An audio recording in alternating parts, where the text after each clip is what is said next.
Hi, అందరికి నమస్కారం. నా పేరు కిరణ్. ఇప్పుడు మనం మాట్లాడుతున్నాం గుప్పుడంత మనసు సీరియల్ గురించి.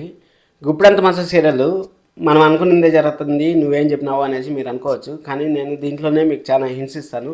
వీడియో చాలా లాస్ట్ వరకు చూడండి, చాలా ఇంట్రెస్ట్గా ఉంటుంది. ఎవరైనా కొత్తగా చూసుకోండి, సబ్స్క్రైబ్ చేసుకోండి. ఇప్పుడు మనము సీరియల్లో అలాగే ఈ వీడియోకి 50 లైక్స్ నేను టార్గెట్ ఇస్తాను.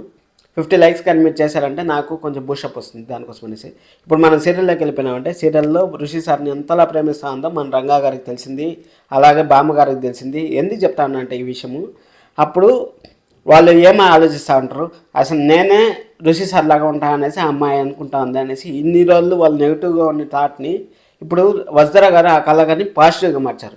ఆ పాజిటివ్గా మార్చడం ఎందుకు ఉపయోగపడుతుందంటే ఇప్పుడు రంగానే ఋషి సారా లేకపోతే ఋషి సార్ రంగాగా వచ్చాడా అనేసి ఋషి సార్ రంగానే కొంచెము గ్రౌండ్ వర్క్ చేసి ఋషి సార్ ఎక్కడున్నారో కనుక్కునేకి మన వజ్దారకు హెల్ప్ చేస్తాడు. లేకపోతే కాలేజీ ఇప్పుడు శైలేంద్ర ఇడ్డో చూశారు కదా, ఎవరినో బయట వాళ్ళని పిలుచుకొచ్చి. అయినా కానీ బ్రో ఏంది బ్రో 200 రూపాయలు ఇవ్వడం బ్రో, పాపం 500 ఇచ్చే కదా బ్రో వాళ్ళకి. 200 రూపాయలు ఇచ్చి వాళ్ళని పిలుచుకొచ్చావు చైల్డ్ హాస్టల్ని, వాళ్ళని పిలుచుకొచ్చి జిందాబాద్ శైలేంద్ర బ్రో అవ్వాలి అనేసి అంటే వాళ్ళిద్దరు మొదలే అదవయ్యావు. మళ్ళీ మీ నాన్న చెప్తా అంటే మా నాన్న కొడతాడు చెప్పదండి బాబాయ్ అనేసి అంటావు. నువ్వు చిన్నపిల్లాడు బ్రో, మీ నాన్న కొడతాడు అని అంత భయపడడానికి. ఏంది బ్రో ఇలా ఉన్నావు శైలేంద్ర బ్రో, కొంచెం మారు బ్రో. మళ్ళీ మనకేం చూపించినారంటే ఈరోజు ఎపిసోడ్లో ఏంజల్ని మనని పెళ్లి చేయాలని చూస్తూ ఉంటారు. ఏంజల్ మనం పెళ్లి చేయాలంటే వాళ్ళ నాన్న వల్ల తెలియాలి.